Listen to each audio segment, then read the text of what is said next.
12ஆம் வகுப்பு இயற்பியல் அலகு 2 மின்னோட்டவியல் பாடத்தில் இருக்க புக் பேக் ஆன்சர்ஸ் பார்க்கலாம். சிறுவினா வினாக்கள். மின்னோட்டம் என்பது ஒரு ஸ்கேலார் ஏன்? பக்கம் எண் 86 இருக்குது. 86வது பக்கத்தில் குறிப்பு அப்படின்னு இருக்குல்ல, அதில் 2வது பேராகிராஃப் பொதுவாக மின்னோட்டம் அதுலேருந்து ஸ்டார்ட் பண்ணி கீழே அந்த ஃபார்முலா இருக்குல்ல, I = J vector dot A vector, அந்த ஃபார்முலா வரைக்கும் மார்க் பண்ணிக்கோங்க. இது ஃபஸ்ட்டு சிறுவினாக்கான ஆன்சர். 2வது சிறுவினா மின்னோட்ட அடர்த்தி வரையறு, பக்கம் எண் 85. 85வது பக்கத்தில் மேலே டாப்பில் இருந்து இந்த 2.9 இருக்குங்கள்ல, அதுக்கு கீழே பார்த்திங்கன்னா மின்னோட்ட அடர்த்தி அப்படின்னு ஒரு டாபிக் ஸ்டார்ட் ஆகும். அதிலேருந்து மார்க் பண்ணி அதுலேயே பார்த்திங்கன்னா மின்னோட்டத்தின் SI அலகு A/m², அதாவது A மீட்டர் -2 இருக்குல்ல, அது வரைக்கும் 2வது சிறுவினாக்கான ஆன்சர். 3வது கேள்வி இழுப்பு திசைவேகம் மற்றும் இயக்க எண் ஆகியவற்றை வேறுபடுத்துக, பக்கம் எண் 83, 84. 83வது பக்கத்தில் இந்த படத்துக்கு கீழே பேராகிராஃப் இந்த திசைவேகம் ஸ்டார்ட் ஆகுதுல்ல, அதிலிருந்து 3வது லைனில் இழுப்பு திசைவேகம் என்பது கடத்தியில் உள்ள, அதிலிருந்து ஸ்டார்ட் பண்ணி அடுத்த மேலே டாப்பில் திசைவேகம் ஆகும் அப்படிங்கிற வரைக்கும் மார்க் பண்ணிக்கோங்க. அதுக்கான formula V vector D = A vector τ.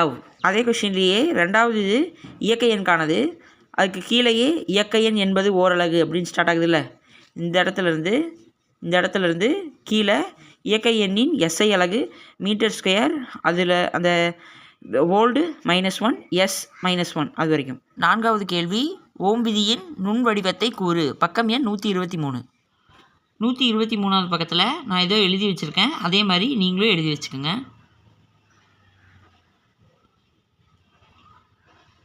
5வது கேள்வி ஓம் விதியின் பயன்பாட்டு வடிவத்தை கூறு, பக்கம் எண் 117.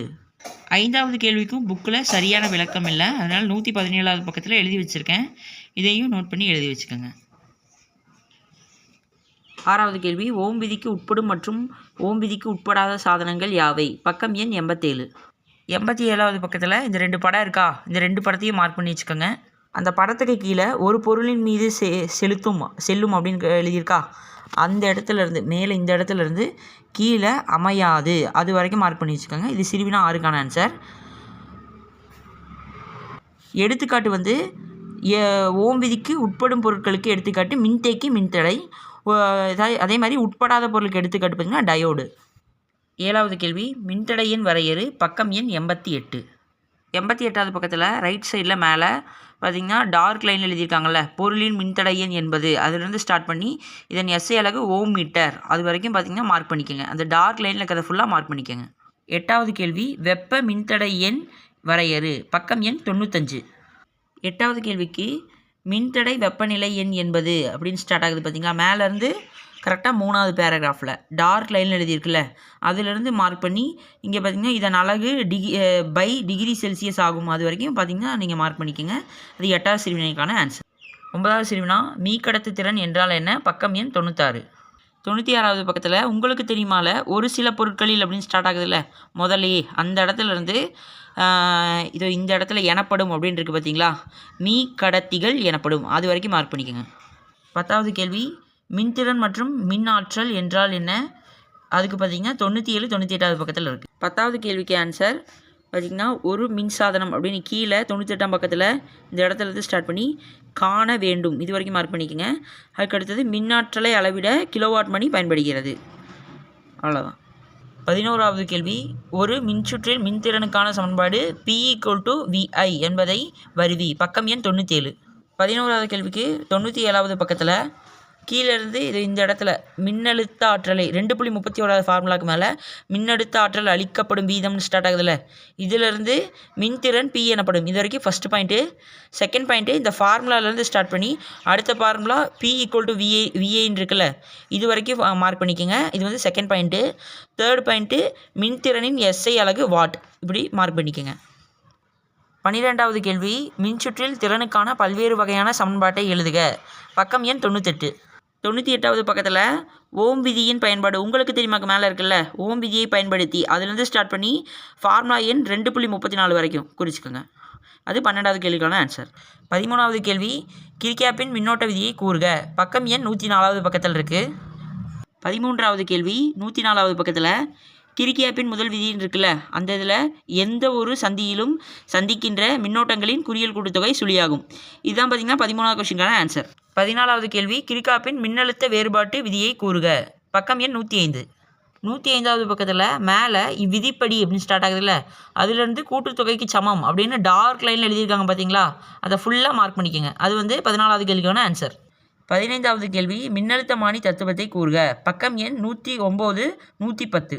109வது பக்கத்தில் மின்னழுத்தமானியின் தத்துவம் அப்படின்னு கீழே ஸ்டார்ட் ஆகுதுல்ல, அந்த இடத்துலேருந்து அடுத்த பக்கத்தில் ஃபார்முலா 2.58க்கு கீழே நீளத்திற்கு நேர்த்தகவில் அமையும் அப்படின்னு முடியுது பார்த்தீங்களா, அது வரைக்கும் மார்க் பண்ணிக்கோங்க. இது ஃபுல்லுமே சிறுவினா 15க்கான ஆன்சர் தான்.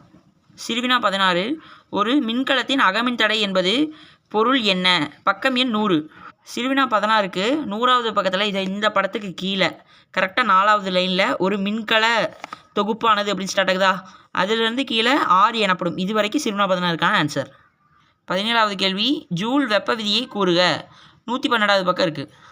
சிறுவினா 17க்கு பார்த்திங்கன்னா இந்த இடத்துல இந்த எடுத்துக்காட்டு 2.27க்கு மேலே இருக்குது பார்த்தீங்களா, மின் சுற்றில் மின்னோட்டம் பாய்வதால் அதிலிருந்து ஸ்டார்ட் பண்ணி இந்த இடத்துல நேர்வீதத்தில் இருக்கும்ல, இந்த 3 பாயிண்ட் இம்பார்ட்டண்ட்டு.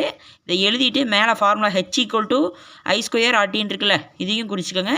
இது ரெண்டுமே பார்த்திங்கன்னா 17வது கொஸ்டினுக்கான ஆன்சர். 18வது கேள்வி, சீபெக் விளைவு என்றால் என்ன. 114வது பக்கத்தில் இருக்குது.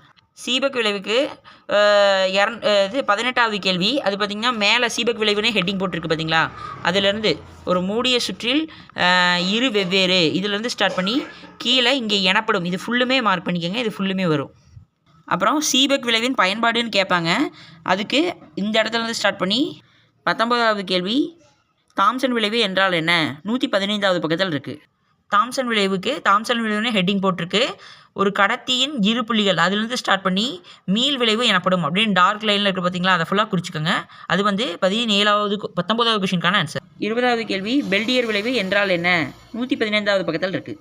பெல்டியர் விளைவுக்கு வெப்ப மின்னூட்டத்துடன் கூடிய அப்படின்னு ஸ்டார்ட் ஆகுதுல்ல, அதிலிருந்து அந்த பேராகிராஃப் முடிகிற வரைக்குமே 1834 கண்டறிந்தார், அது வரைக்குமே மார்க் பண்ணிக்கோங்க. 21வது கேள்வி, சீபெக் விளைவு பயன்பாடுகள் யாவை. 114வது பக்கம் 117வது பக்கம் இருக்குது.